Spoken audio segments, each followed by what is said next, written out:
မင်္ဂလာပါအရင် video file မှာတော့ကျွန်တော်တို့ Vim test editor အကြောင်းကိုပြောခဲ့တာဖြစ်ပါတယ်ဒီ video file လေးမှာတော့ system admin 9တည်ထားရမယ် SSH key based authentication အကြောင်းကိုကျွန်တော်ပြပြမှာဖြစ်ပါတယ်အဲ့တော့ကျွန်တော်တို့ကဒီ SSH key based authentication ကဘာတွေသုံးလဲဆိုရင် server တွေကို password မလိုဘဲနဲ့ safe ဖြစ်ဖြစ်နဲ့မြန်မြန်ဆန်ဆန်ချိတ်ဆက်ပြီးတော့ဝင်ရောက်လို့ရတဲ့နည်းလမ်းလေးတစ်ခုပဲဖြစ်ပါတယ်ပုံမှန်ဆိုလို့ရှိရင်တော့ကျွန်တော်တို့ကဒီ server တစ်လုံးကိုချိတ်ဆက်ဖို့အတွက်ကို SSH ကိုသုံးပြီးတော့ကျွန်တော်တို့ချိတ်ဆက်တဲ့သွားတဲ့ format က SSH space ပြီးရင် username @hostname ပေါ့နော် hostname နေရာမှာကျွန်တော်တို့ fully qualified domain name hostname လည်းဖြစ်နိုင်တယ်ဒါမှမဟုတ်လို့ရှိရင်လည်း IP address လည်းဖြစ်နိုင်တယ်ကျွန်တော်တို့ဒီမှာဆိုရင်တော့ဒီရှေ့မှာရှိနေတဲ့ကောင်ဒီ username မှာဒီနောက်မှာရှိနေတဲ့ကောင်ဒီ IP address ပါဒီ IP address နေရာမှာ hostname လည်းဖြစ်နိုင်ပါတယ်အဲ့တော့ကျွန်တော်တို့က SSH ဆိုပြီးတော့လူမျိုးချိတ်ဆက်လိုက်တဲ့အချိန်တိုင်းမှာဒီနေရာမှာ password ဆိုတာလေးကိုအမြဲတမ်းတောင်းနေတာတွေ့ရပါလိမ့်မယ်အဲ့တော့ဒီနေရာမှာကျွန်တော်တို့က password ကိုခဏချိတ်တဲ့အချိန်မှာခဏရိုက်နေရတာဖြစ်တဲ့အတွက်ကြောင့်မို့လို့ဒီ password ကိုတခြားလူကခံမှန်းပြီးတော့ attack လုပ်တာမျိုးတွေလည်းကျွန်တော်တို့ကကြုံရလာနိုင်ပါတယ်ဒါကြောင့်မို့လို့ကျွန်တော်တို့ကဘယ်လိုသုံးလဲဆိုရင် SSH key based authentication လေးကိုဒီမှာစမ်းပြီးတော့သုံးပြပေးမှာဖြစ်ပါတယ်အဲ့တော့အရင်ဦးဆုံးကျွန်တော်တို့မှာဒီ lab ကိုစမ်းဖို့အတွက်ကိုဒီ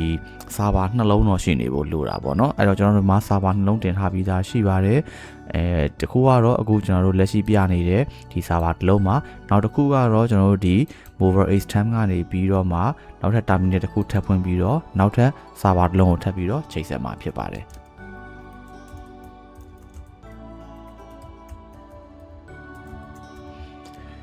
အရင်ရက်တွေတုန်းကပြခဲ့တဲ့ server ရဲ့ IP က141ပါဒီနေ့ကတော့ server နှလုံးထပ်ပြီးတော့ထည့်ထားပါတယ်142ပါ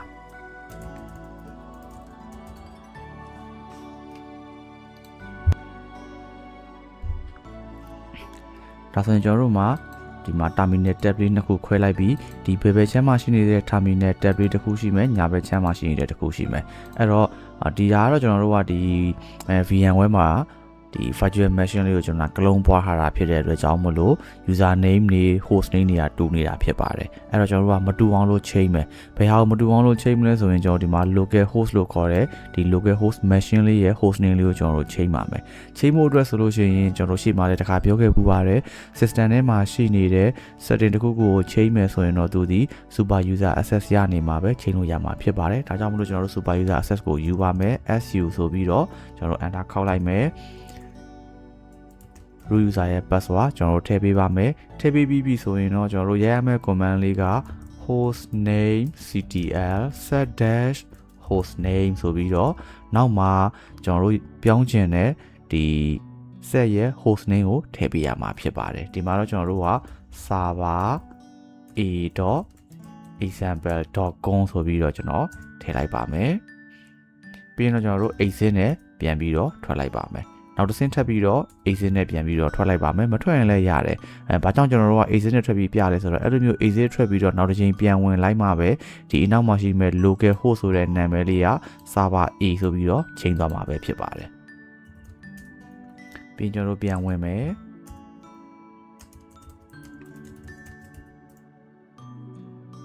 ပြန်ဝင်မဲ့အချိန်မှာဒီမှာ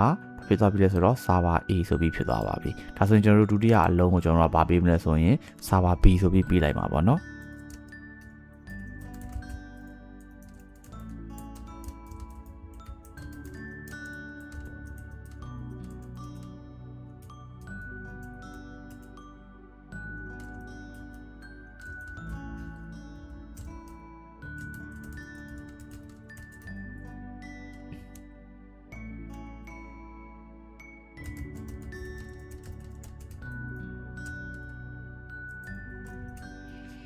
ဒါဆိုရင်ဒီမှာ server B ဆိုပြီးရောက်လာပြီဒီမှာလည်း server A ဆိုပြီးဖြစ်သွားပြီအဲ့တော့ဒီ server A နဲ့ server B ကြားထဲမှာကျွန်တော်တို့က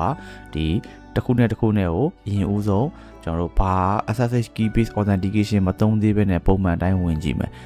ဆိုရင်ကျွန်တော် server A ကနေ server B ကိုဝင်မယ်ဆိုရင် server A ဘက်ကဘာတည်ထားဖို့လိုမလဲဆိုရင် server B မှာရှိနေတဲ့ user name ပြီးရင်အဲ့ဒီ server B ရဲ့ IP တည်နေဖို့လိုမယ် user name ကတော့ဒီနေရာမှာတူနေပါလိမ့်မယ်ဘာကြောင့်လဲဆိုတော့ကျွန်တော်တမင်သက်တူအောင်ပေးထားတာမို့လို့ပါအကယ်၍မတူတဲ့ user ကိုဝင်မယ်ဆိုလို့ရှိရင်လည်း SSH ထားပါတော့ user 01 192.168.63.142 ပေါ့နော်အဲ့လိုမျိုးသွားပါမယ်အဲ့တော့ကျွန်တော်တို့က SSH VMware dash user at 192.168.63.142 ဆိုပြီးတော့ဝင်လိုက်မယ်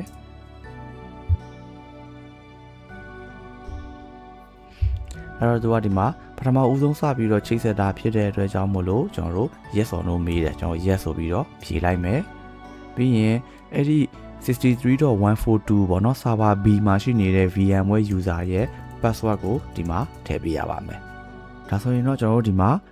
server B ထဲကိုရောက်သွားတာတွေ့ရပါလိမ့်မယ်ဒါပေမဲ့ကျွန်တော်တို့လက်ရှိရောက်နေတဲ့နေရာက server A ဘက်ကနေလှမ်းပြီးတော့ဝင်တာပါဒါဆိုရင်ကျွန်တော်တို့ပြန်ပြီးတော့မဝင်ရင်တော့ထွက်မယ်ဆိုလို့ရှိရင် exit နဲ့ပြန်ပြီးတော့ထွက်လိုက်လို့ရပါတယ်ဒါဆိုရင် server A ဘက်ကိုပြန်ပြီးတော့ရောက်နေတာတွေ့ရပါလိမ့်မယ်အဲ့တော့ကျွန်တော်တို့က server A ကနေ server B ဘက်ကိုလှမ်းပြီးတော့ဝင်တိုင်းမှာကျွန်တော်တို့က password အမြဲတမ်းထည့်ပေးနေရတယ်အဲ့ဒီပုံစံတိုင်းပဲ server B ဘက်ကနေပြီးတော့မှ A ဘက်ကိုပြန်ဝင်မယ်ဆိုရင်လည်းဒီမှာ password ကိုအမြဲတမ်းထည့်ပေးနေရတာဖြစ်ပါလိမ့်မယ်အဲ့တော့ကျွန်တော်တို့ကဒီဘက်က server A ဘက်မှာအရင်ဦးဆုံးဘာလုပ်ရမလဲဆိုတော့ဒီ SSH key gen လေးကိုအရင်ဦးဆုံး generate ထုတ်ပေးဖို့လိုပါလိမ့်မယ်အဲ့လိုမျိုး generate ထုတ်ဖို့အတွက်ကိုကျွန်တော်တို့ရရမယ့် command က ssh-keygen ဆိုတဲ့ဒီ command လေးကိုရိုက်ပြီးတော့ enter ခေါက်ရပါလိမ့်မယ် enter ခေါက်လိုက်တဲ့အချိန်ကျလို့ရှိရင်သူကဒီမှာဗာပြောလဲဆိုတော့အဲ့ဒီ key လေးကိုသိမ်းပါလိမ့်မယ်တဲ့သူက key pair လေးတစ်ခုဖြစ်ပါတယ် key pair ဆိုတော့သူကတော့အတွဲစုံတွဲလေးတစ်ခုပေါ့နော်အဲ့ဒီ key pair လေးရာတစ်ခုက private key ပါတစ်ခုကတော့ public key ပါ private key ကတော့ကိုယ့်ရဲ့လက်ရှိနေတဲ့ဒီ server ပေါ့နော်အဲ့ဒီ server လေးထဲမှာပဲတင်ထားရမယ့် key လေးဖြစ်ပါတယ် public key ကတော့ကျွန်တော်တို့ကကိုလှမ်းပြီးတော့ချိတ်ချင်တဲ့တခြားနေရာမှာရှိနေတဲ့ server ပေါ့နော်ဒီမှာဆိုလို့ရှိရင်တော့ server B ပေါ့အဲ့ဒီဘက်ကိုလှမ်းပြီးတော့ပို့ထားရမယ့် public key လေးပဲဖြစ်ပါတယ်အဲ့တော့ private key ကကိုစီမှာသိမ့်မယ် public key ကသူများစီကိုပို့ထားပေးမယ်အဲ့တော့ AD key လေးကသူက default location ကဘယ်နေရာမှာသိမ်းပါလဲဆိုတော့ home အောက်က VMware user အောက်က .ssh အောက်က id ed ဆိုပြီးတော့ဒီ file လေးအနေနဲ့သူကသိမ်းမယ်လို့ပြောတာပါအဲ့တော့အဲ့ဒီ file ကိုကဒီနေရာမှာမသိမ်းရင်ဘူးတခြားနေရာမှာသိမ်းရင်လည်းဆိုရင်လည်းကိုတခြားနေရာမှာသိမ်းခြင်းတဲ့ location ကိုဒီအဆင့်မှာရိုက်ထည့်ပေးလို့ရပါတယ်ဒီမှာတော့ကျွန်တော်မရိုက်ထည့်တော့ဘူးသူ့ရဲ့ default ပေးထားတဲ့ location မှာပဲကျွန်တော်သိမ်းပါမယ်အဲ့တော့ဒီနေရာမှာ enter ပဲတစ်ချက်ခောက်ပေးလိုက်ပါမယ်ခောက်ပေးပြီးလို့ရှိရင်တော့ဒီနေရာမှာ passphrase ထပ်ပြီးတော့တောင်းပါတယ်အဲ့ဒီ passphrase မှာကျွန်တော်တို့ဒီ pass key တစ်ခုခုထပ်ပြီးတော့ရိုက်ထည့်ပေးလို့ရပါတယ်အဲဒီနေရာမှာ pass key ဒီကိုပေးခြင်းတဲ့ pass key တစ်ခုခုရိုက်ထည့်ပေးလို့ရတယ်ABC 1 2 3စသဖြင့်ကိုအဆင်ပြေမဲ့ pass key တစ်ခုခုရိုက်ထည့်ပေးလို့ရတယ်မရိုက်ထည့်ဘူးဆိုရင်လည်းမရိုက်ထည့်ပဲနဲ့သွားလို့ရတယ်အဲ့လိုမျိုးရိုက်မထည့်ဘူးဆိုတော့သူကဒီမှာ passphrase မသုံးဆိုတဲ့အဓိပ္ပာယ်ကိုတက်ရောက်ပါတယ်ဒါကြောင့်မလို့ကျွန်တော်ဒီမှာ passphrase key ကိုကျွန်တော်တို့မသုံးဘူး enter ခောက်လိုက်မယ်ဆိုတော့ဒီနေရာမှာ passphrase နောက်တစ်ချိန်ထပ်ပြီးတော့ရိုက်ခိုင်းတယ်မသုံးထားခဲ့တာဖြစ်တဲ့ကြောင့်မလို့ enter ပဲခောက်ပြီးတော့ကျွန်တော်တို့ကြော်လိုက်ပါမယ်ဒါဆိုရင်သူကဒီမှာဗာပြောသွားလဲဆိုတော့ကျွန်တော်တို့ရဲ့ identification ကိုဒီနေရာမှာ save လုပ်လိုက်ပါပြီပြီးရင် public key ပေါ့နော်ဒါကတော့ private key ဖြစ်မယ်ဒီနေရာမှာသိမ်းတယ် public key ဒီဒီနာမည်နဲ့ .pub ဆိုတဲ့ extension လေးနဲ့သိမ်းသွားပါလိမ့်မယ်အဲ့ဒီ key ရဲ့ fingerprint ကဒီပုံစံနေရှိတယ် key ကတော့ random image အနေနဲ့ထွက်လာတာရှိတယ်ဆိုတော့ကျွန်တော်တို့က key တစ်စုံထုတ်ပြီးသွားပြီပေါ့နော်ထုတ်ပြီးသွားပြီအဲ့ဒီအချိန်မှာကျွန်တော်တို့ကရှေ့မှာပြောခဲ့တဲ့အတိုင်းပဲ public key ကိုအသုံးပြုစေခြင်းတဲ့ server ပေါ့နော်ကို login လှမ်းဝင်တဲ့အချိန်မှာ password မတောင်းစေခြင်းတဲ့ server ဘက်ကိုလှမ်းပြီးတော့ပို့ပေးထားရမယ်အဲ့လိုပို့ပေးဖို့အတွက်ကိုသုံးရမယ့် command ကဘာလဲဆိုတော့ssh-copy-id ဆိုတဲ့ command လေးကိုသုံးမယ်ပြီးရင်ကိုပို့ခြင်းတဲ့ server ရဲ့ username add ပြီးရင်အဲ့ဒီကိုသိမ်းခြင်းတဲ့ server ရဲ့ကျွန်တော်တို့ IP address ရိုက်ထည့်ပေးရပါမယ်ပြီးရင်တော့ကျွန်တော်တို့ enter ခောက်ပေးလိုက်ပါမယ်enter ခောက်ပေးပြီးလို့ရှိရင်သူကဒီမှာပထမဦးဆုံးအကြိမ်အနေနဲ့သူကဗာပြောလဲဆိုတော့ password လာပြီးတော့တောင်းတယ်အဲ့ဒီချိန်မှာကျွန်တော်တို့က 63.142 server B ရဲ့ password ကိုလာပြီးတော့ထည့်ပေးရပါလိမ့်မယ်ဒါဆိုရင်ဒီမှာ number of keys added ဆိုပြီးတော့ကျွန်တော်တို့ key တစ်ခုဝင်သွားတာတွေ့ရပါလိမ့်မယ်ကဲပြီးပြီဆိုလို့ရှိရင်တော့ကျွန်တော်တို့ဒီနေရာမှာဒီ server B ဘက်ကိုနောက်တစ်ခေါက်ပြန်ပြီးတော့ဝင်ကြည့်မယ်ပေါ့နော်ဝင်ကြည့်မယ်ဆိုရင်သူကဒီမှာတဲ့စမ်းပြီးတော့ဝင်ကြည့်လို့ရပါတယ်တဲ့ဒီ command လေးကိုရိုက်ပြီးတော့စမ်းပြီးတော့ဝင်ကြည့်လို့ရပါပြီတဲ့ဒါဆိုရင်ကျွန်တော်ဒီမှာ ssh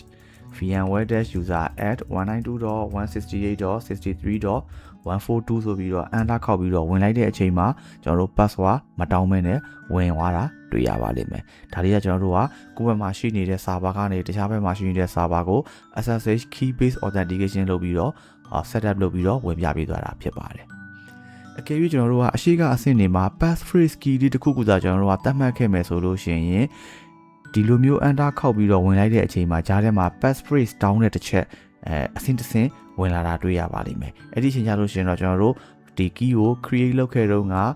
ရိုက်ခဲ့တဲ့ passphrase key လေးကိုဒီနေရာမှာရိုက်ပြီးတော့ enter နှိပ်လိုက်မှာပဲ server ဘက်ကိုတစ်ဆင့်ထပ်ပြီးတော့ဝင်သွားမှာပဲဖြစ်ပါတယ်အဲ့တော့ဒီတစ်ခေါက်ကြလို့ရှိရင်ကျွန်တော်တို့SSH ကိုကျွန်တော်တို့ key လေးကိုgenerate လုပ်ပြီးတော့လုပ်ထုတ်တဲ့အချိန်မှာ passphrase key လေးကိုထည့်ပြီးတော့သုံးကျင်တယ်ဒါဆိုရင်ကျွန်တော်တို့ SSH exit နဲ့ပြန်ပြီးတော့ထွက်လိုက်မယ် server A ဘက်ကိုပြန်သွားမယ် SSH